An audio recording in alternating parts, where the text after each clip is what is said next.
everybody. Welcome again to another episode of PhD. This is Hazak talking to you. And today we are actually switching it up a bit. We're going to have a few more people here on this episode. 3 in fact. So you'll be hearing all sorts of funky voices going off here. Pagan is to my right today. Hello. And so our main topic, well actually no, we'll get to our main topic in just a moment. So we can start with our introductions of our guests here today. Again, this may be something that we do commonly, maybe not. We don't know. We're still winging this shit. Whoever wants to go first. Hey, I'm Arnold. Okay, so you're not going to lead off with your alias on this one. No. But you'll yell at me on League. Yes. Okay, so Well, you didn't tell them how to do the introduction. no, I didn't. I guess not. So okay. So The idea is to introduce your alias and give a little story behind where you got your alias, and also what gaming means to you, and a couple of your favorite games. pretty much. Go. Strong. So now, Arnold, if you want to change your name, you can. No. Click reset. Okay, so he's just Arnold. So that's Arnold. He's Hey Arnold. Oh, man. You must have hated that show as a kid. Oh, I know. I loved it. And then 8th grade, it's like 8th grade hit, and everyone was like, hey, Arnold. It's not fun. It's followed me forever. But, what gaming means to me? I don't know. It's something that you can always, retract to if you have nothing else to do. But also you can learn some things from gaming. Like there's some science things you can learn from it, or philosophy. Okay. Alright, my name is Badass Toonlink 1. That's my PlayStation. One of his names. That's my PlayStation, my main username or alias. And when I first got my PS3, or before that, I had a Wii, and my brother got Smash Bros. Or Super Mario Brawl, and all I would play was Toon Link. That was my favorite character. Super Mario Brawl. Or what was it called? What the fuck? Super Smash Bros. I'm trying to hold back. Oh Yeah, my I god. Super Mario Brawl, y'all. That's that ancient game out there in Japan. Back in the Don't play it. SNES. So anyways, Oh, boy. Toon Link was my favorite and best character, and then I just No. put Badass in front of it, and then that's where my alias came from. Badass Toon Link 1. As a person who's played with him, So don't go based off let's that. not go into that rabbit hole. Yeah. What gaming means to you then? What it means to me, it used to be like an escape, where I could just go into the world, and everything else just goes away, and it's just me in the game. But now it's more of like achievements, and unlocking things, and just measuring dicks. I can attest. Yes, That's all it is. that's and pretty it's fun. much how he plays them. Yeah. That's true.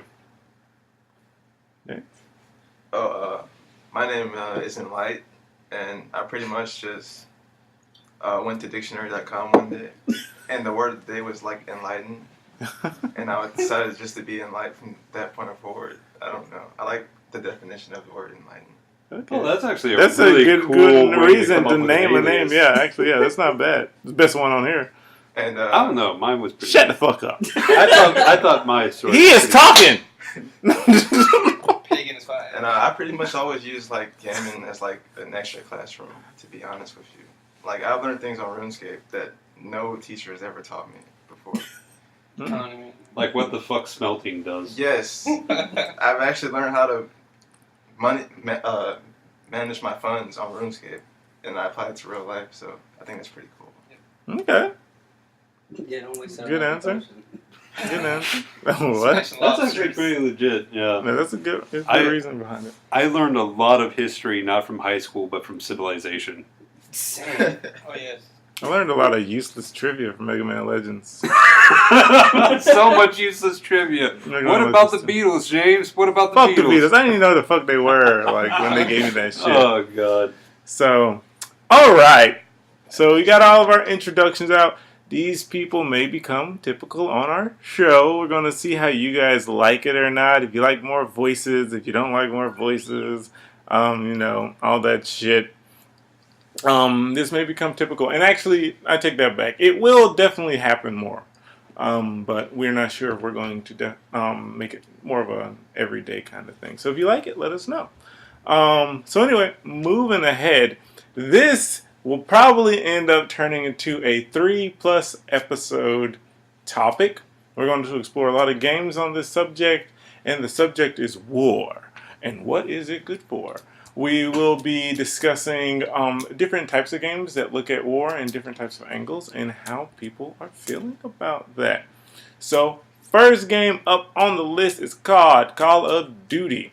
First-person shooter that everyone should probably know about by now. If you don't, I'm surprised you're even listening to this podcast. Yeah, could you find this? If you found this podcast without having heard of Call of Duty, actually send us an email. Let us know how the fuck that happened. Yeah. Unless you know me and I begged you to listen, then I actually probably know why you're listening to this. So yeah, we're going to be exploring Call of Duty for the first time today, and then we'll go into other games like that that have a connection. We're definitely looking at the impacts of war here that are in Call of Duty. So before we get into the nitty gritty, we'll give a bit of, history lesson there, Bacon, on Call of Duty. So Call of Duty essentially started off for you youngins who only know the modern version as a bunch of World War II shooters. Now, little did you know that back in our day, World War II was the one event we wanted to relive over and over and over again. In every type of shooter possible. Call of Duty was one of the big famous ones that did this over and over. And eventually, they just got tired of shooting Nazis and decided to move it on to more modern soil. The first Call of Duty, the big one in Modern Warfare, Call of Duty 4, let's be real here, is a trendsetter. Like, that fucking series is still going around now and really is banking off of what happened originally before it. So, we're looking at this game as something that changed gaming history, changed how we're looking at games and how we're applying different things in it. Pagan, want to add anything to that? I completely agree there. Modern Warfare 1 was a extreme break from the previous Call of Duty games, and I never really played much of the World War II genre except for demos at GameStop, and I remember being really interested in Call of Duty 4 because it was, for once, not a World War II shooter. That's something that is very important to remember, is that at the time, a Modern Warfare game was completely novel. I know that it's saturated now, but at the time, that was brand new. That's true. That's true. So before we actually let our actual Call of Duty experts, that's actually the guests here today, they've played far more Call of Duty than we have. I've watched them play Call of Duty a good bit, and I've played the first Call of Duty myself, so I have some knowledge in that area. I can definitely explore the themes we're going off of, but sometimes it may help out with some extra knowledge for some of the events. Full disclosure, me and Pagan do not like the new Call of Duties, and thus we have not played them as much. Yeah, I'm just not that big on it. But Modern Warfare 1 or Call of Duty 4, however the fuck you want to say it, that naming convention is really weird. But me and Hazak played that one. Hazak has seen most of the other Modern Warfare games being played, and I have seen important clips from them, such as the shock scenes, and which will be topics for today. But that's about as far as I go. So wait, oh, I got interesting tidbits about Call of Duty. So here's some shit that people may not know about. So like cumulatively, that means altogether, all players on the planet have played over 1,900 years worth of Call of Duty every day. That sounds about right. I feel like I'm half. I was half every day. Not up to this point. Every day. So 1,900 100 years worth. So you put- Combining that, counts. 2.5 billion hours. That's over 2.85 million years. People have played Call of Duty. We have played Call of Duty longer than we have existed as a species. I just want to put that out there for any of you who still play Call of Duty. You may need to change it up a little bit there, buddy. That's a lot for a game. And this is important to me because it says a multitude about the game, both good and bad. Like, you are drawing in clearly an audience for years, literally. It does definitely deserve to be mentioned that if a game is played that much, and this is something that Hazak and I will probably bring up a number of times in the podcast, is that if a game is being played that much, that consistently, then it deserves talking about. There's got to be something in that game. And there is definitely a lot going on in Modern Warfare. Exactly. And to kick things off for Modern Warfare, Call of Duty, first thing I kind of want to get into, and anyone can take the reins here first off, is the subject in utilizing war. What do you think about that? If you think of anything at all, maybe you don't. But what do you look at when you're looking at the aspect of war in Call of Duties?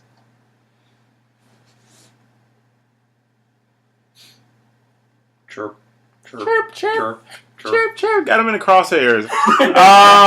So Hey, Arnold, start us. Good. Well, I'm gonna be honest. Like the aspect of war in the games of Call of Duty. Well, I mean, it was just like. Actually, I do have a question for y'all. How did y'all play the campaigns? Me and Hazak rarely played the multiplayer of Call of Duty. I'm assuming that y'all mostly played the multiplayer. I'm mostly The playing campaigns. I stopped playing campaigns after 2, and I played all the campaigns. I bought Modern Warfare 3 and went straight to multiplayer. And there was a little message, a little notice that came up when you put multiplayer. Like, would you like to play the campaign? that thing popped up. I was like, what is this? And I canceled so fast. as you notice, Straight to I multiplayer. mentioned in the Halo episode that first-person shooters have become nothing but multiplayer games with a story added on as bonus content. Yes. To me, that's a problem with the gaming culture at the moment, but that's what's selling. Well, it's definitely got a fair share of problems, although there are exceptions, and I think that multiplayer-focused or multiplayer-only games are perfectly legit. Mm-hmm. I mean, you and I play the fuck out of a multiplayer-only game. However, I definitely think that sometimes the story can detriment from the addition of multiplayer, or that sometimes a game that doesn't need a story at all has one tacked on when that hurts the multiplayer. So, not saying that multiplayer is a bad thing in total, but that when people are developing these games, they need to know what is their goal and to focus on their goal, not try to please two masters. Which is true, and has nothing to do with the topic that I brought up about war. But that's okay. We'll come to that one later, because apparently that stifled them. So we'll go to something that they probably can relate to a little bit more. How do you guys feel about the induction of rage and anger when playing Call of Duty video games? I know one of you here can give me a large testament to that. Man, oh, you want to go? So at first, when I first started playing it, I wasn't, I didn't really get angry at it. I didn't care for it, and I wasn't playing online. I didn't have my own system at the time either. I actually got a PlayStation 3 because my friend Juan introduced me to Modern Warfare 2. And then after I started getting good at the game, I was like, dang, I want to level up. I want to get my stuff out there. I want to be known. Or at least I wanted to be on the leaderboards as Known to us nerds. Okay. And then I just started feeling this rage inside whenever I lost, for no reason, you think it's just a game, but then I'm just like, man, I didn't get my points, I didn't get the kills, I'm at the bottom. What is happening? And it started feeling a little personal, if I wasn't completing something, and then I just started getting really angry just all the time. Even if I was winning, if I wasn't doing well, like I'd throw my remote, like I'd be done, and then just go to the next match. Just continue After on. picking up the remote. Yeah. Did Like you it used to be really bad for Modern Warfare 2, but then it started to calm down in Modern Warfare 3 because then I was just really good. Like and then I didn't really care as much either because all my friends didn't really play as much. Then I was just playing alone with like random people that I didn't care about. But then after everyone hopped back on, like my rage didn't really come back. Like I just started playing to play, and just rack my points up and get accolades, new signs and stuff. Okay. But yeah, I know at the beginning, that was the cause of all my anger. Yeah, talking to the TV is really bad for your health. Yes. I would have conversations with nobody. Just the television and the freaking game. And my God. I have witnessed this. It is true. It wasn't pleasant. Arnold, how do you feel about getting angry with, or if you do, when it comes to shooters in particular? I actually don't play that many shooters anymore because of Call of Duty. Okay, tell us more about that. Actually, if I could step in for a moment, I forgot to say something. That I'm kind of glad that at that time. He's gonna let you finish. Yeah, I'm gonna let you finish. But I'm glad that game kind of took all the rage out of me though. Like that's like I don't really get angry anymore like at any game. It took some of the rage out of him. It took most of the rage. It's still there. It's just now concentrated and quiet now. His loud rage is gone. Yeah, but The salt levels are high. yeah, now it's not as bad as before. So I feel like it did a little good in that at least. Took most of my anger out. But yeah, you can continue. I did play some of the Call of Duties, but when I first played I think the first one I played was World at Wars, and we had that on the Wii, I think. Yep, it was horrible. It was funny because you were supposed to play on when they introduced the optional gun controller part for the Wii, where you put the actual Wii remote on top, and then you put the joystick on the back to hold it like an actual gun, and you can point it at the. Okay, yeah. Oh, yeah, I remember you guys playing that. That's when we first. That was the first game we had. The first one we had, and I really liked it. But during that time, we didn't play online until Modern Warfare 2. But I loved playing it because I loved the story. Like the campaign was amazing, and then and then we went to Modern Warfare 2. I still like the story from Modern Warfare 2, the campaign. Mm-hmm. And that's when I started playing multiplayer, and I didn't enjoy it as much, mostly because of people who camped and players who just used things that had no skill whatsoever, and then I don't know, it just went a downhill spiral from there from like shooting games. So I just stopped playing them because there's no skill. Yeah, and I think the Wii version of World at War was the one that didn't have zombies either. So I didn't get introduced to zombies until Black Ops 1. Okay. And then I went back and played. I would have had it on the PlayStation 2. I think they remade it for PlayStation 3, and it was back on there. Okay. Well, I mean, me personally, I never rage at Call of Duty. Ever. What? But I have noticed that when people do rage, it's mostly because of lag, or they just plain suck. Like, he's right. That's true. He's very much right. That's true. Lag. My internet, first of all, AT&T, horrible. Don't ever get AT&T. Calling you out right now. Comcast, also horrible. Time Warner Cable, equally as bad. The internet's business in the United States sucks. If you are somehow listening to us in another country, anyway, yeah. So we have internet's bad, but let's be real. This is fucking first world problems. We have fucking internet anyway. So exactly.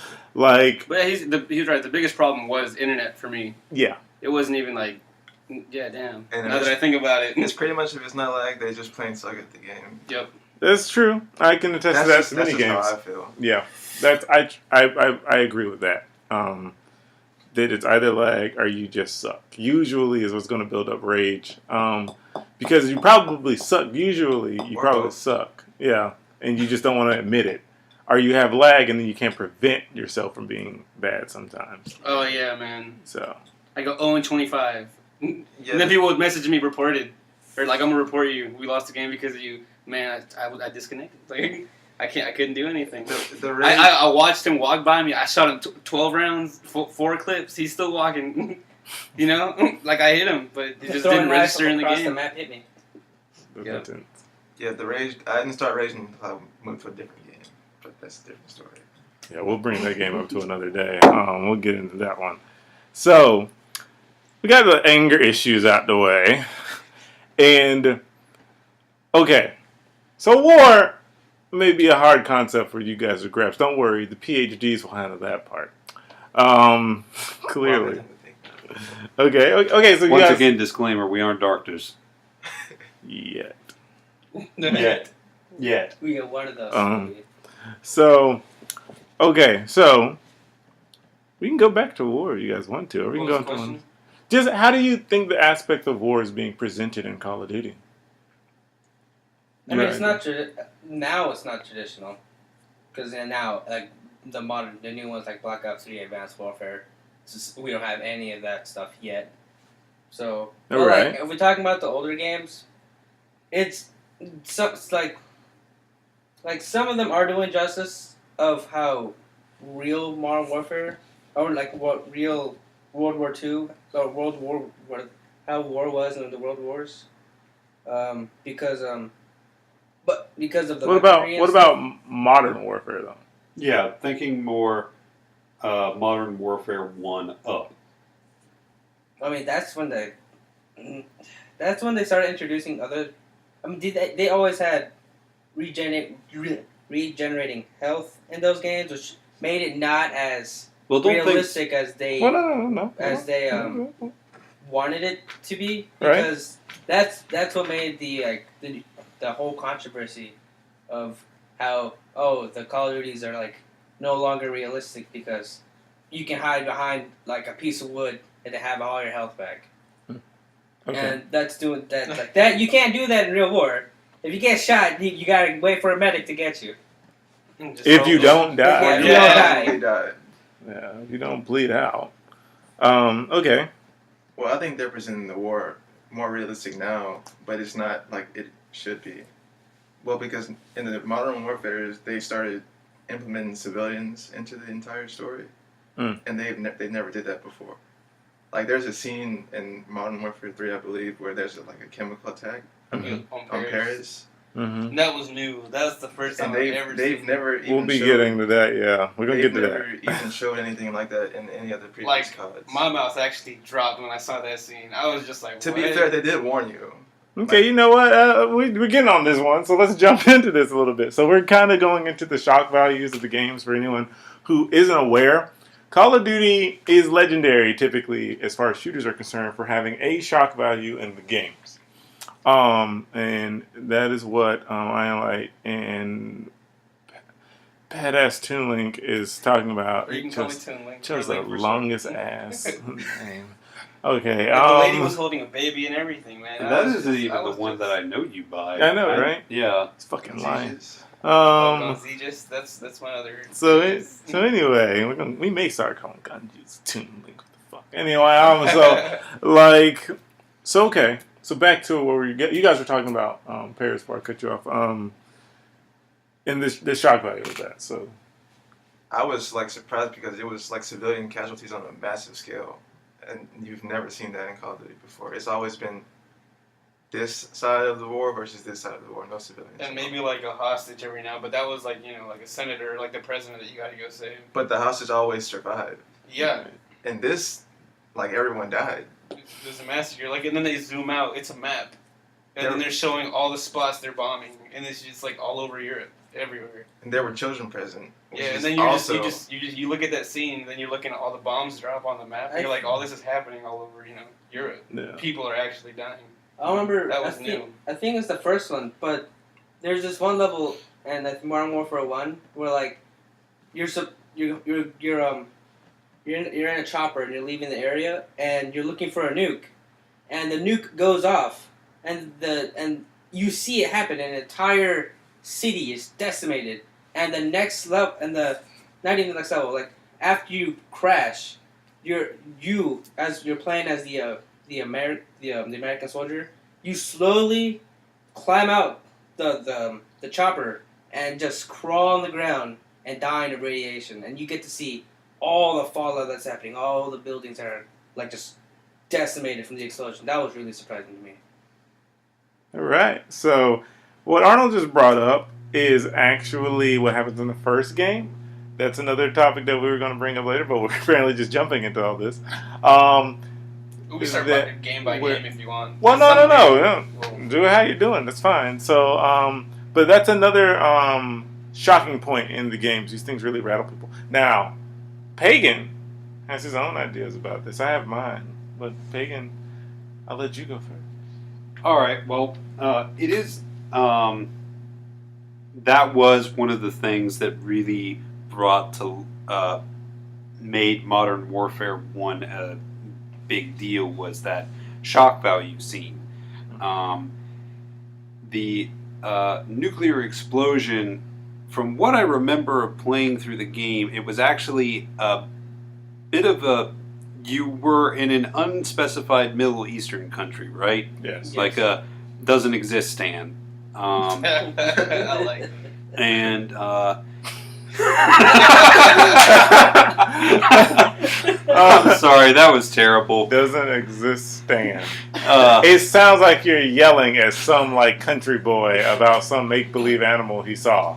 Like, it don't exist, Stan. Like, anyway, okay, go ahead. okay. And it was to mirror the then still somewhat current Iraq war that America was in. The the American military went in all gung ho, and then they hoorah indeed, and then they rather screwed the pooch. It was kind of the American military's fault that bomb went off, and that's what starts from what I understand, that starts a lot of the trouble in the rest of the Modern Warfare story. All right. What about you in the other scenes? Or were you just listening to about that one? I've seen the scene in the second game, No Russian, Right.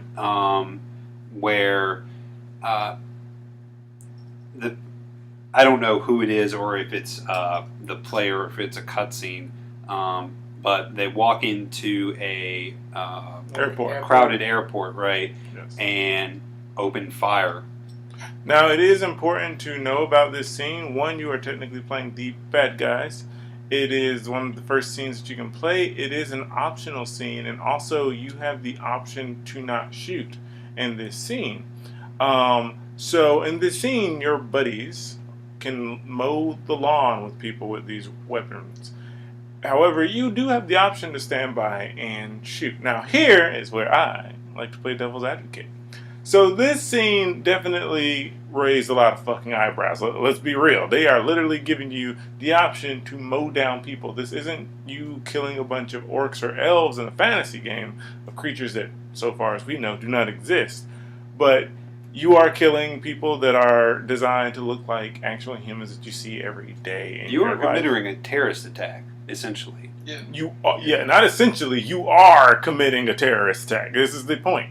So the entire point of this terrorist attack, where you're assaulting these people, you have the option to kill people. Now, as a person who likes story and likes to get into the game, I look at it this way: you're a terrorist. Why wouldn't you shoot?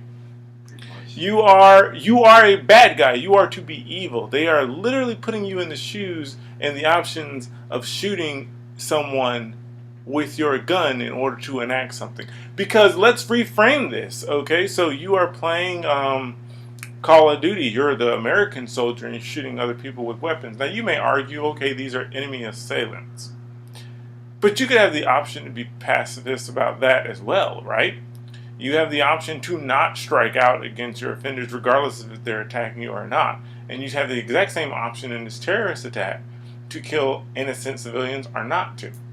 But are we really playing these games in order for us to make some higher existential idea of ourselves when we're playing it? Or are we just wanting to shoot the fuck out of things? Because that is where it really is breaking down. Now, I'm not sure if the designers of Call of Duty were actually aiming at this when they made No Russian, but they gave you that option.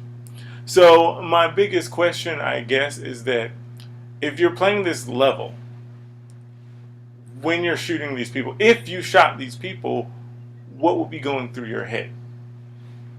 Actually, I have something to say. You actually don't play as. You're actually in that scene. You're actually playing as a spy. Okay. Embedded in that. The terrorist Into unit. the terrorists. That's why you don't have to shoot. And that's why I felt pressured. Yeah, to I shoot did. them. When I played that scene, I didn't shoot nobody, and I still got shot in the end. Yeah. I looked them up. So because I was, you're a spy, so Yeah, like, then I gotta prove myself. Because you're an American So- spy, and then when you're done mowing down or not mowing down everybody, and you get into the car, the head bad guy shoots you, takes off your mask, and then leaves you, an American, shot down near a massacred Russian airport, framing America or in the game, framing America that they did all that. Okay.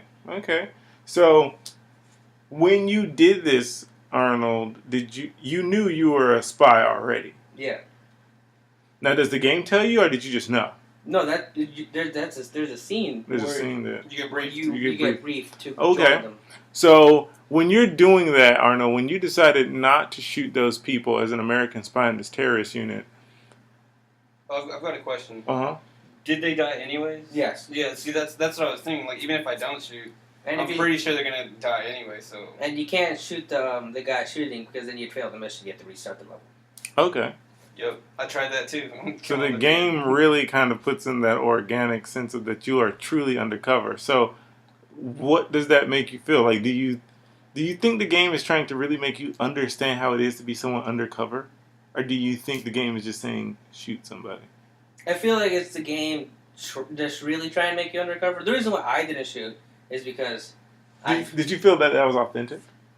Well, sort of, because even though it doesn't matter which choice, if you shoot them or not, you still get backstab well, not backstab, because you're backstabbing, but you get you get found out, Mm-hmm. you still get shot and left. Yeah. Like, it gives you a choice. I'm pretty sure if you played that for the first time, people would think, oh, maybe I have to shoot, because then I'd be found out. Mm-hmm. Like, that I'm not actually part of the terrorist group. So probably most players ended up shooting civilians anyways, but I didn't end up shooting anybody. Do you know if you can shoot, like, above the crowd? Mm, Like, fire your weapon but not actually hit anyone? yeah, like, you can shoot the ceiling and stuff and the floor, but I didn't shoot nobody. Okay. So, when I'm looking at this, at least from my standpoint, and from the not opening scene, but one of the scenes in Call of Duty Modern Warfare 4, I really look at it from my perspective of it putting some kind of humanity into these games. Because when you're playing a lot of first-person shooters, particularly with war, you don't feel it. Like, let's be real. Like, you are not there, one.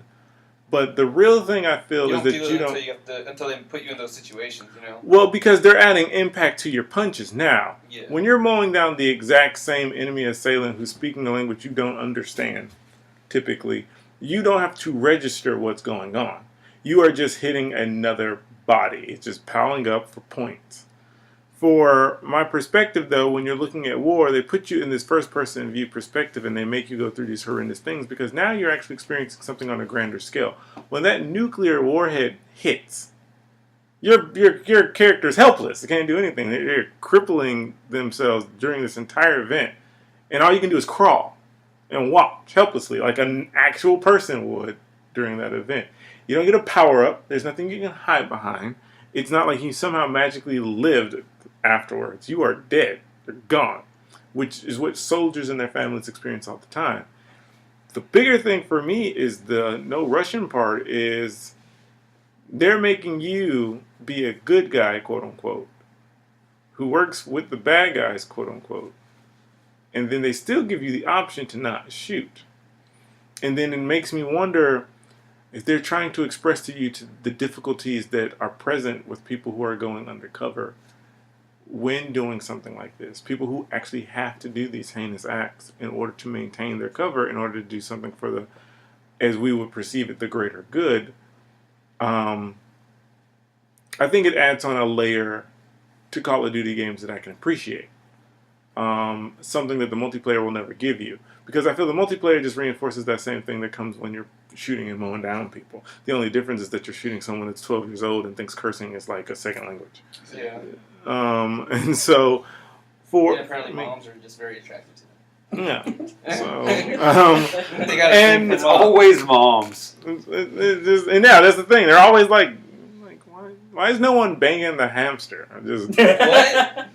I was going to say sister, but Yeah, at hamster, least dude, that's...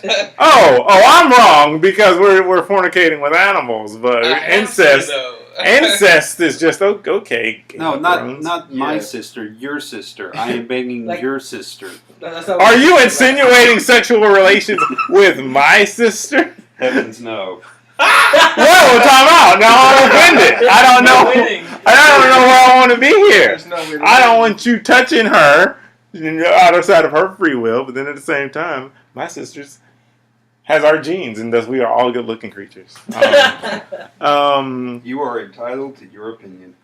Anyway, moving along Oh. from incest. Oh. Before I start making people feelings hurt around here. And then moving forward to the third game in the series, there's a scene, if I'm not mistaken, where you guys are talking about like the Paris and London bombings, where you watch like a child die on video camera. You're a dad with his wife, and you're escorting them through the town. And I thought I could save them the whole time. Yeah. Like the whole time, I'm like, yeah, we're about to make it out of here. So that make you feel what did that make you feel, like helpless or something? It makes you feel powerless because Yeah. usually, because it like in those games, like you always You're always a think, hero. I can always make it out, and then the game pulls your legs from under you. You ain't saving this child. I feel like it was realistic because you could they were already dead. You were just alive, sitting there looking at their dead bodies, unable to do anything to save them. Which is what would happen in real life if that situation were to happen. Okay, so this will bring me to our next point in the conversation, is that a lot of people don't claim that these scenes are as impactful as you guys say them. One of them being Pagan. If I'm not mistaken, you were saying that a lot of people look at it from the just shock value to be in there. Well, admittedly, I think that those scenes were shocking. I think that definitely in the first one there was artistic merit, and I think that probably No Russian had maybe some artistic merit, but I do sometimes feel as though that when the developers were making and choosing those scenes were added more just for shock value. Like, they were like, come on, we need to think of something. We have to have a shock scene for this game, and it's got to be better than the last one. Even if it is that, I think that they are at least saying something. And definitely when I've experienced these scenes, I have found them impactful.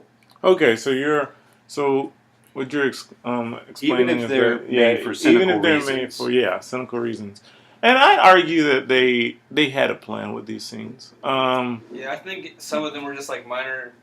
I don't want to say brainwash, but like minor forms of that, because like, let's say we're all kids and all just our generation's playing it, and just the younger people.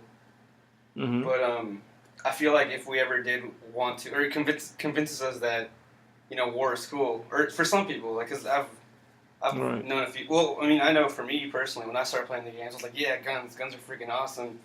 I want to shoot stuff, Right. and you never get hurt, So I'm like, well, I mean, I guess if I go to war, I'm not gonna get hurt. I'm not gonna die. You feel like you're invincible. Mm-hmm. So you're thinking you just want to go do it, and then like those impactful scenes, like the Russian one, like I feel like it just makes it. Since you felt it at that moment, if you ever have to do it in real life, yeah, I felt like that would trigger make it easier, anyways. right. If you ever do decide to do those kinds of things, or Yeah. it'd make it easier convincing us since we're all young and So you're saying that these games really help desensitize you to violence? Yeah, essentially. oh, definitely. That's what. And so another thing That's the biggest thing that was just in the back of my mind, always playing these games.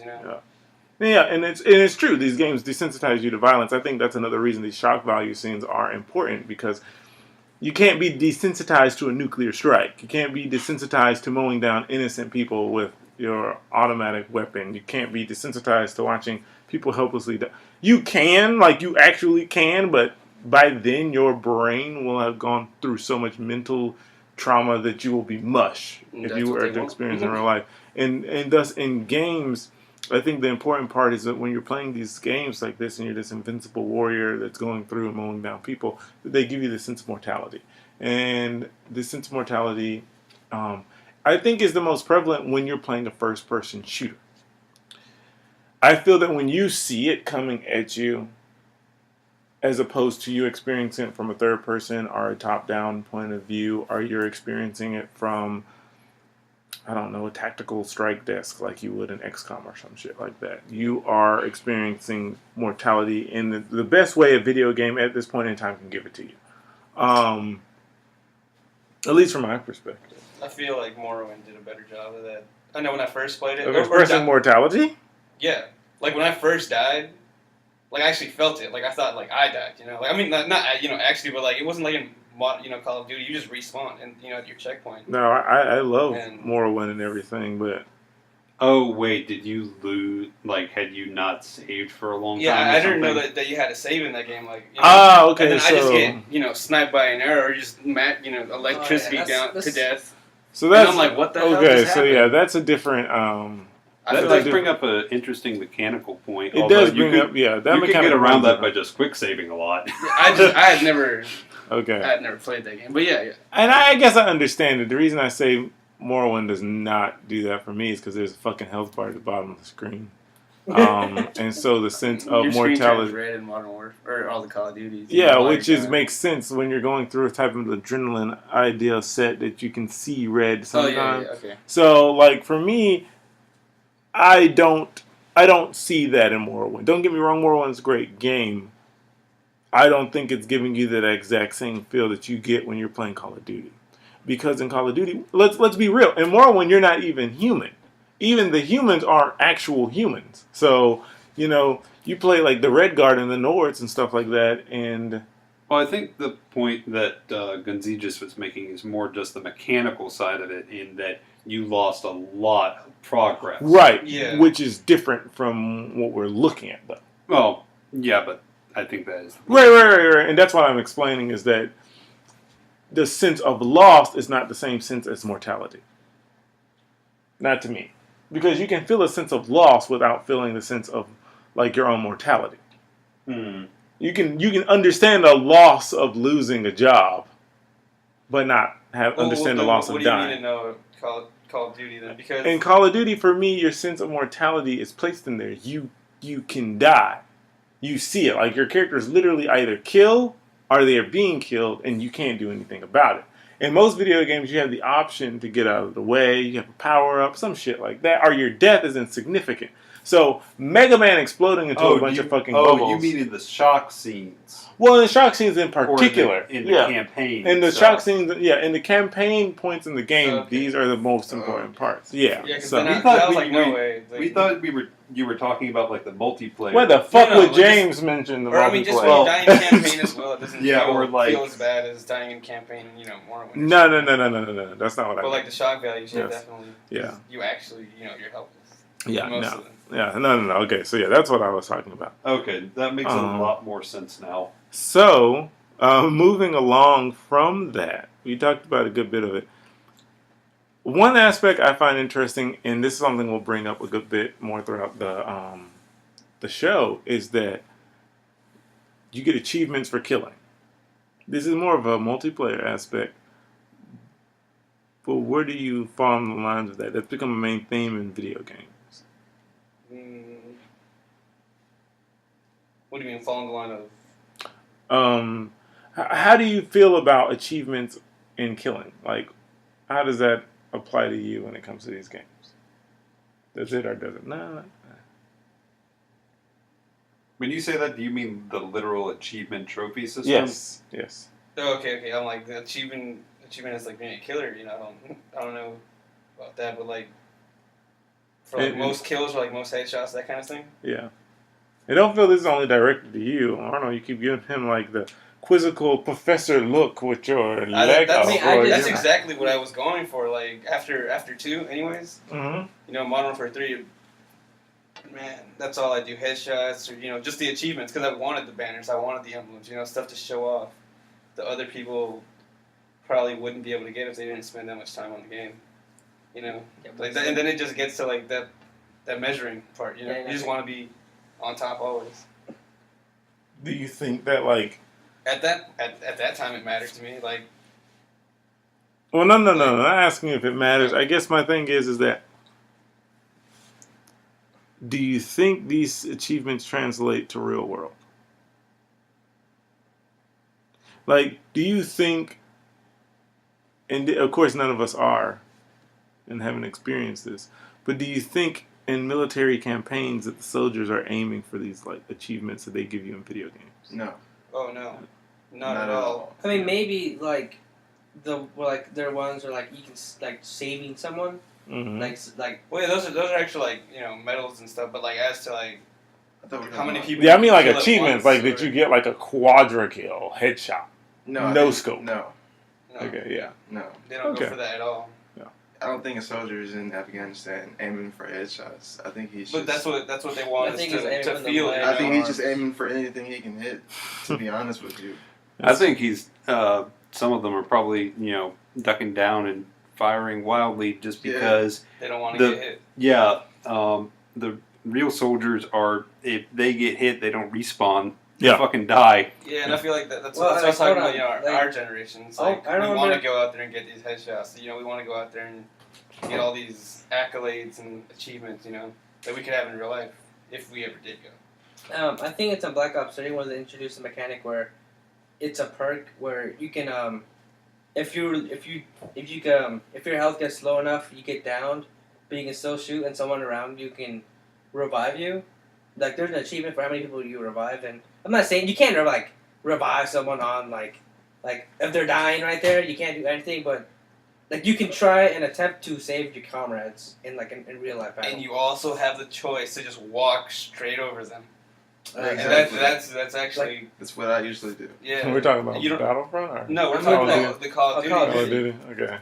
It's called Final Stand or thing or Last Stand. And if a friendly can get to you, and they can attempt to revive you and get you back in the game without dying, and I feel like I don't know if there's I think there's an achievement for that, but like in real life, even though like when it comes to people try to, if they're being shot at, they want to help themselves first before the people around them. Right. When it comes to like that kind of combat, I feel like if you some soldiers would still stay behind and help I feel like attempt to get their comrades out of the combat zone and then get help. I know at the beginning when I first started playing, I'd be like, oh, I gotta revive all my friends and stuff. But the harder, I guess veterans, the people who played more, you'd be like, man, screw you, you're garbage. You died. I'm gonna keep going and just. Hopefully, the more people I can kill, the less of my people die. But I really just walked over people, and then a lot of times I'd be like, dang, if I was in war, that's messed up. That's what I was thinking. Like, Because If they die- it makes you it doesn't make you, but you're making those decisions, and it's just in real life I feel like it'd be easier to make it since I'm doing it, around here. Well, that is part of Hold the. on, wait. Enlight was making a point. if they die in the video game, they'll just respawn. But if it's like a war zone and they die, they're gone. Like, so I feel like if it was real life, you would stay there and save that person. But online, you would just walk over to them and keep playing. And that is kind of the point that I was wanting to make as well, was that for multiplayer especially, it is a game, and the game is representing killing people, obviously, but it is definitely not at all actual warfare because of respawns, because of meaningless objectives. Like, do you have to plant bombs like Counter-Strike? Capture Or the flag. Yeah, like Capture- demolition and stuff. or what was it, Sabotage. You don't respawn in that one. Like if your teammate dies, like they're Or dead. search and destroy. That's the one, yeah. Search and destroy. But like they just respawn after like you lost, and that it's fine. And I think there's like absolute zero teamwork in that game. Even though if you really if you, I think that's what they wanted to do when they first brought it out. Is like there's team deathmatch or like these team-based games, but it's always solo. Like no matter what, like no one, like there's no actual plan when you're going in. And even if you do make the plan, it doesn't matter. One player can just mess up your plan. Like it's making it's making everyone a lone wolf and being able to carry your team. And that is just the nature of, especially this video game, but video games in general, is that they have different incentives than actual warfare, and so they cause different behavior. Yeah. And so it's the interesting part comes up when you notice the parallels and the contrast, and it's also this is also the worrying aspect is when the game is just symbols, but those symbols do matter. Yeah, the fact that you're killing people, like what Hazak brought up earlier, it isn't just orcs and elves. It's you are killing. You don't even think about that. Like it's okay. You're just like, oh, I'm gonna mess you up.